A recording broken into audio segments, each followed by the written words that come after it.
K Thomas. Actually ഞാൻ കോട്ടയത്തു നിന്നാണ്.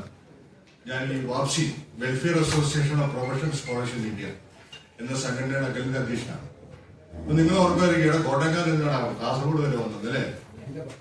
ഞാൻ വരാനുള്ള കാരണം ആയിക്കോട്ടെ, സന്തോഷം. അപ്പൊ ഒരു വലിയൊരു സംഭവം നിങ്ങളുടെ ശ്രദ്ധയിൽ പെടുത്താനായിട്ടാണ് ഞാൻ വന്നത്. നിങ്ങൾക്ക് എല്ലാവർക്കും അറിയാം നേഴ്സിംഗ് എന്താണെന്നും അതിന്റെ ഒരു പ്രാധാന്യവും അതിന്റെ ഒരു ഇമ്പോർട്ടൻസ് എല്ലാം നമുക്കറിയാം. നമ്മുടെ കേരള സംസ്ഥാനത്തിന്റെ വളർച്ച തന്നെ വിദേശ രാജ്യത്തു നിന്ന് വിദേശ രാജ്യം ജോലി ചെയ്യുന്ന നേഴ്സുമാർക്ക് ഇൻകം അതിന്റെ ഒരു ഇമ്പോർട്ടൻസ് കൊണ്ടാണ് നമ്മുടെ നാട് ഈ കൊച്ചു കേരളം ഇത്രയധികം വളർന്നത് എന്നുള്ള കാര്യം നമുക്ക് എല്ലാവർക്കും അറിയാവുന്നതാണ്. ഈ മേഖലയിലാണ് ഇപ്പൊ ഒരുപാട് നിയമവിരുദ്ധമായ പ്രവർത്തനങ്ങൾ നടന്നു വരുന്നത്. അതിന്റെ ഒരു വിശദീകരണമായിട്ടാണ് ഞാൻ ഇന്ന് നിങ്ങളെ കാണാനായിട്ട് ഇവിടെ വന്നിരിക്കുന്നത്. ഇത് എന്റെ ശ്രദ്ധയിൽ വരാനായിട്ട് കാരണം ഒരു വാട്സപ്പിൽ വന്നൊരു പരസ്യമാണ്. ജനറൽ നേഴ്സിംഗ് കേരളത്തിൽ പഠിക്കാം എന്ന് കണ്ടിട്ടാണ് ഞാൻ ആ ഒരു നമ്പറിൽ വിളിക്കുകയും അവിടെ നിന്നുള്ള ആ ഒരു വസ്തുത എന്നുള്ള ഇൻഫർമേഷൻ പ്രകാരം ഞാൻ ഈ പറക്കളായി എന്ന് പറഞ്ഞ സ്ഥലത്ത് വന്ന് ഇന്നലെയാണ് ഞാൻ അവിടെ ചെന്ന് നോക്കിയപ്പോൾ അതിദാരുണമായ ഒരു സംഭവമാണ് മനസ്സിലായത്.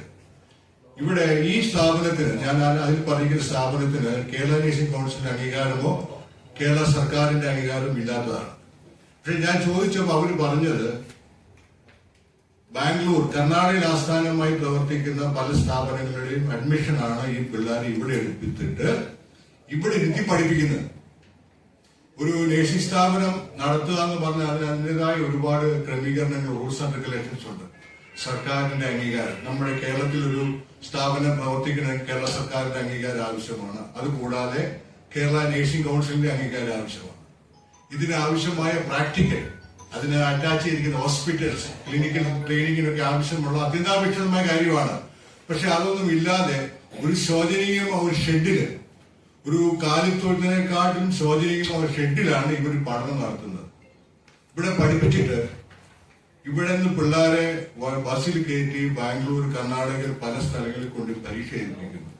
ഈ പരീക്ഷകളിൽ തന്നെ ഒരുപാട് കൃത്രിമമാണ് നടക്കുന്നത്. ഈ പരീക്ഷ കഴിഞ്ഞിട്ട് പിള്ളേരെ എല്ലാം ജയിപ്പിച്ചിട്ട് അവിടുത്തെ സ്റ്റേറ്റ് നേഴ്സിംഗ് കൗൺസിൽ രജിസ്ട്രേഷൻ കിട്ടിക്കഴിഞ്ഞാൽ അവർ രജിസ്ട്രേഷൻ കൊടുക്കും. ഈ രജിസ്ട്രേഷൻ കൊണ്ടാണ് അവർ സമൂഹത്തിൽ ഇറങ്ങിയിട്ട് നമ്മളെ പോലുള്ള അല്ലെങ്കിൽ നമ്മുടെ വേണ്ടപ്പെട്ടവരെയൊക്കെ ഇവരാണ് ഹോസ്പിറ്റലിൽ ചികിത്സിക്കുന്നത്. ഒന്ന് ആലോചിച്ച് നോക്കൂ, ഇവര് ഈ സ്കിൽ ട്രെയിനിങ് ഇല്ലാത്തവർ വന്ന് നമ്മളെ ചികിത്സിച്ച് നമുക്ക് വേണ്ടിയുള്ള പരിചരണം തന്നാൽ എന്ത് അപകടം സംഭവിക്കും എന്നുള്ള കാര്യം നമ്മളൊന്ന് ആലോചിച്ച് നോക്കി. ഇതിനെ സംബന്ധിച്ച് അവിടെ നിന്നുള്ള തെളിവുകളെല്ലാം സംഘടിപ്പിച്ച് ഞാൻ ഇന്നലെ നമ്മുടെ ഭരത് റെഡ്ഡി സാറിനെ കണ്ട് ഞാൻ പരാതി കൊടുത്തു. അതുകൊണ്ടാണ് ഇന്ന് ഇവിടെ നിങ്ങളെ കാണാമെന്ന് ഞാൻ തീരുമാനിച്ച് ഇവിടെ സ്റ്റേ ബാക്ക് ചെയ്ത് ഇന്ന് നിങ്ങളെ കണ്ട് ഈ കാര്യങ്ങൾ ഞാൻ വിശദീകരിക്കുന്നു. ദയവായിട്ട് നിങ്ങൾക്ക് പല പല വിഷയങ്ങൾ, വലിയ വലിയ വിഷയങ്ങൾ കാണും. അതിന്റെ ഇടയിൽ ഇത് മറന്നു പോകരുത്. നമ്മുടെ സമൂഹത്തിനെ ചേർത്ത് നിർത്തേണ്ട, സമൂഹത്തിന് ഒരു വിലപ്പെട്ട ഒരു കാര്യമാണ് ആതുര സേവനം. അതിനെ നമ്മൾ ഇങ്ങനെ ഒരു വെറും നിലവാരമില്ലാത്ത മേഖലയിൽ കൊണ്ടുവരുന്ന ഇടപാടുകൾ നമ്മൾ തടഞ്ഞാൽ മതിയാവും. അതിനെല്ലാവരും സഹകരിക്കണം.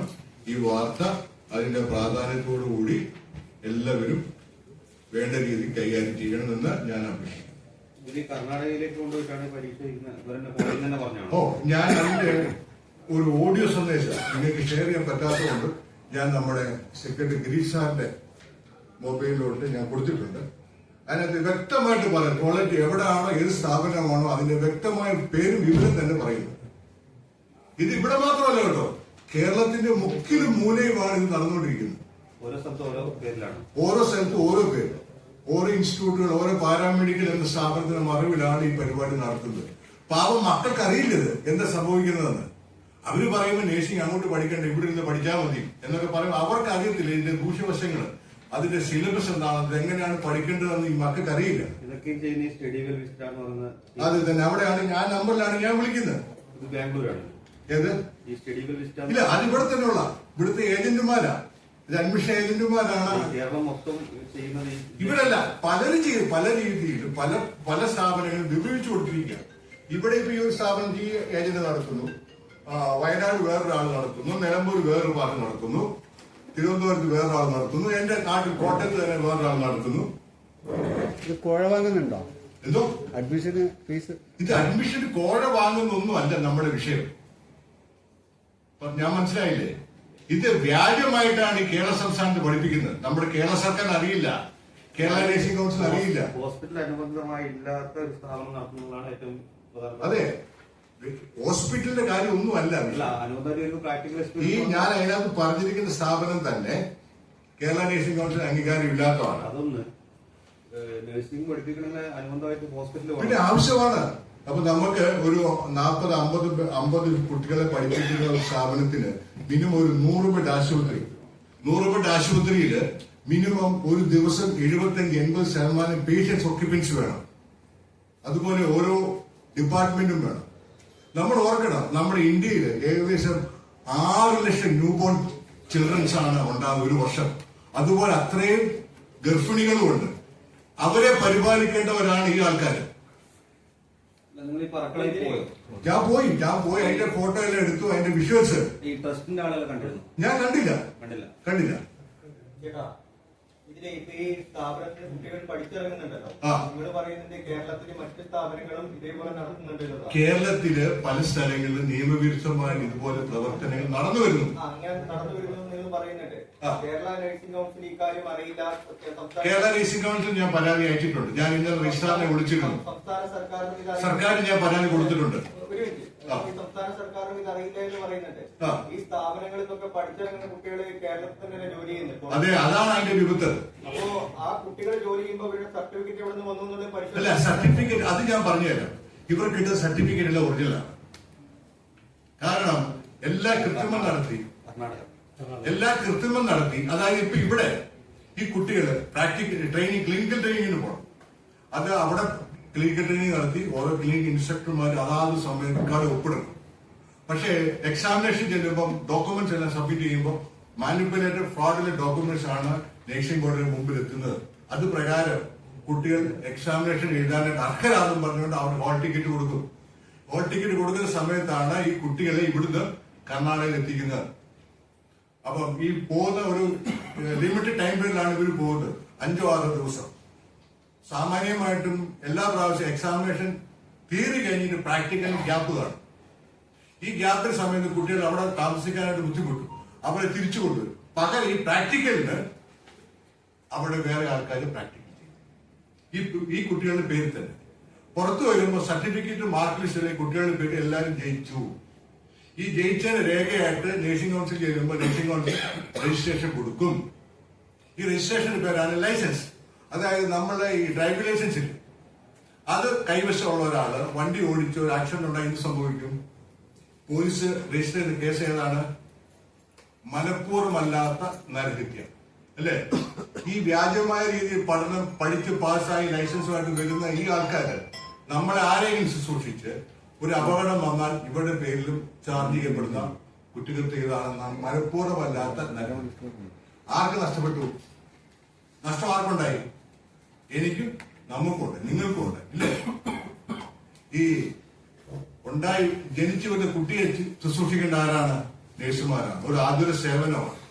ആ ആതുര സേവനത്തെയാണ് ഈ കുറച്ച് വ്യക്തികൾ, അധികാരവർഗത്തിന്റെ പിന്തുണയോടുകൂടി കുറച്ച് വ്യക്തികൾ ഈ കുൽസിതമായ ഏർപ്പാട് നടത്തി ഈ പാവങ്ങളെ അതിലേക്ക് വീഴ്ത്തുന്നു. ഒന്നും അറിയത്തില്ല. ഞാൻ അവിടെ പോയി അതിലെ എടുത്തു. കുറച്ച് പിള്ളേരെ കാണാത്ത പിള്ളേരെ ഓടിപ്പോയി. അപ്പൊ ആരെങ്കിലും എന്റെ കൂട്ടത്തിൽ വന്നാൽ വരുവാണെങ്കിൽ ഞാൻ തയ്യാറാണ് ആ സ്ഥലം കൊണ്ട് കാണിക്കാൻ. അവിടെ ഒരു ആയുർവേദ കോളേജ്, ആയുർവേദ കോളേജിന്റെ മറവിലാണ് ഇത് ചെയ്യുന്നത്. അതിന് ഞാൻ ആ ഗിരീഷ് സാറിന്റെ മൊബൈലിലോട്ട് വാട്സപ്പ് ചെയ്തു ആ ഫോട്ടോ, ആ വിഷ്വൽസ് എല്ലാം. നിങ്ങൾ ആ ബിൽഡിംഗ് ഒന്ന് കാണണം.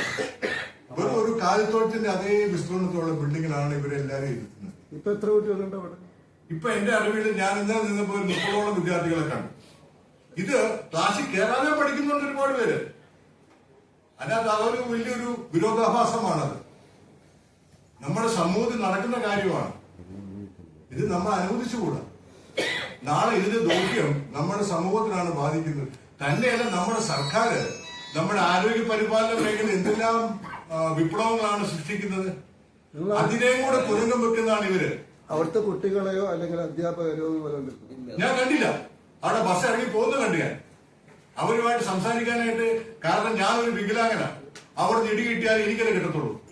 ഞാൻ ഒറ്റയ്ക്കാണ്. ഞാനും എന്റെ ഒരാളും കൂടിയാ പോയത്. ഈ മാഫിയക്കെതിരെ പ്രവർത്തിച്ചതിന്റെ ബാക്കി ഭാഗമാണ് ഞാൻ. എനിക്ക് വലതുകാലില്ല. എനിക്ക് കർണാടക ബാംഗ്ലൂരിൽ ചേർന്ന വധശ്രമമാണ് എന്റെ വലതുകാല് പോയത്. എന്തിനായിരുന്നു? അത് ഇതുപോലെ സ്കാം പുറത്തു കൊണ്ടുവന്ന ഞാന് എന്നെ സംബന്ധിച്ച് ഞാൻ പറഞ്ഞാല് ഇപ്പൊ ഇവിടുത്തെ ഇന്ത്യയിൽ കേരളത്തില് അഡ്മിഷൻ ഏജന്റുമാരെ നിയന്ത്രിക്കാനായിട്ട് ഒരു നിയമം നമ്മുടെ കേരള സർക്കാർ കൊണ്ടുവരുന്നു. അതിന്റെ കല്ല് രൂപരേഖയൊക്കെ തയ്യാറാക്കി ലോ ഡിപ്പാർട്ട്മെന്റിലുണ്ട്. ഞാൻ അന്വേഷിച്ചപ്പോൾ എനിക്ക് ലോ ഡിപ്പാർട്ട്മെന്റിൽ നിന്ന് വിവരം തന്നത് നമ്മുടെ ഈ കഴിഞ്ഞ അസംബ്ലിയിൽ പാസ്സാക്കുമെന്നാണ് പറഞ്ഞിരുന്നത്. പക്ഷെ എന്തോ പാസ്സാക്കി. അത് പാസ്സാക്കുന്നതിന് വേണ്ടി അങ്ങനെ ഒരു നിയമം കൊണ്ടുവരാൻ വേണ്ടി ഞാനൊരു 11 വർഷക്കാലം ഞാൻ കഷ്ടപ്പെട്ടു. കേരള ഹൈക്കോടതി പൊതുതാൽപര്യ ഹർജിയായിട്ട് പോയി. കേരള ഹൈക്കോടതി കേരള സർക്കാരിനോട് നിയമം എത്രയും വേഗം കൊണ്ടുവരാൻ പറഞ്ഞു. സർക്കാർ അരങ്ങിയില്ല. പിന്നീട് ഞാൻ 2022 ഓഗസ്റ്റ് 23 ഞാനും സംഘടനയിലെ 100 ആൾക്കാരും കൂടെ കേരള സെക്രട്ടറിന് ഒരു ധർമ്മ നടത്തി. അങ്ങനെ ധർമ്മ നടത്തിന്റെ ഭാഗമായിട്ട് കേരള ഹയർ എഡ്യൂക്കേഷൻ ഡിപ്പാർട്ട്മെന്റ് കൗൺസിലിന് ചുമതലപ്പെടുത്തി കടു രൂപരേഖ തയ്യാറാക്കാനായിട്ട്. അങ്ങനെ രൂപരേഖ തയ്യാറാക്കി അത് സംസ്ഥാന സർക്കാരിനെ ഏൽപ്പിച്ചിട്ടുണ്ട്. അതിന്റെ ലോ ഡിപ്പാർട്ട്മെന്റ് അതിന്റെ സംവിധാനങ്ങളെല്ലാം പരിശോധിച്ച് ഉറപ്പുവരുത്തി. അതിന് എത്രയും വേഗം നമ്മുടെ അസംബ്ലി കൊണ്ടുവന്ന് എല്ലാവരും കൈകഴിഞ്ഞ് പാസ്സായാൽ ഈ കേരളത്തിൽ എന്റെ അറിവിൽ 3500-4000 അഡ്മിഷൻ ഏജന്റുമാർ അവരെ എല്ലാം നിയന്ത്രിക്കാനായിട്ട് ഒരു നിയമം വരും. ഞാൻ കർണാടകയിലായിരുന്നു, ബാംഗ്ലൂരിലായിരുന്നു. ഇതിപ്പോ 35ാമത്തെ വർഷമാണ്. എന്റെ പഠനം അവിടെ ആയിരുന്നു. ഞാൻ ബിസിനസ് അഡ്മിനിസ്ട്രേഷൻ മേഖലയിൽ എനിക്ക് കടയും കാര്യങ്ങളൊക്കെ ഉണ്ടായിരുന്നു. അങ്ങനെ ഞാൻ ആദ്യം തുടങ്ങിയ വാപ്സിയാണ് AMSSK, association of Malayali students കടീനിങ് കർണാടക എന്നൊരു സംഘടനയാണ്. ഒരുപാട് നമ്മുടെ അവിടെ വരുന്ന ഒരുപാട് മലയാളി വിദ്യാർത്ഥികളുടെ പരാതികൾ കേട്ടിട്ട് ഞാൻ സംഘടന രൂപീകരിച്ചു. ആ സംഘടനയാണ് പിന്നെ വാപ്സിയായിട്ട് മാറിയത്. ഇപ്പം കർണാടക മാത്രമല്ല, ആന്ധ്രയിലെ വിദ്യാർത്ഥികളുടെ പ്രശ്നങ്ങൾ ഇടപെടും, തമിഴ്നാട് വിദ്യാർത്ഥികളുടെ പ്രശ്നങ്ങൾ ഇടപെടും. അങ്ങനെ പ്രവർത്തനങ്ങൾ പോകുന്നു.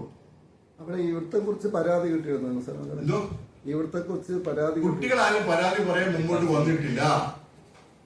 കുട്ടികൾക്ക് ആർക്കും അറിയത്തില്ല ഇതിന്റെ ദൂഷ്യവശങ്ങൾ എന്താണെന്ന്. പഠിക്കുന്ന വിദ്യാർത്ഥികൾക്ക് അറിയത്തില്ല. ഇവരെല്ലാരും കൂടെ കുട്ടികളുടെ അജ്ഞത, ഇഗ്നോറൻസിനെയാണ് എക്സ്പ്ലോയിറ്റ് ചെയ്തിരിക്കുന്നത്.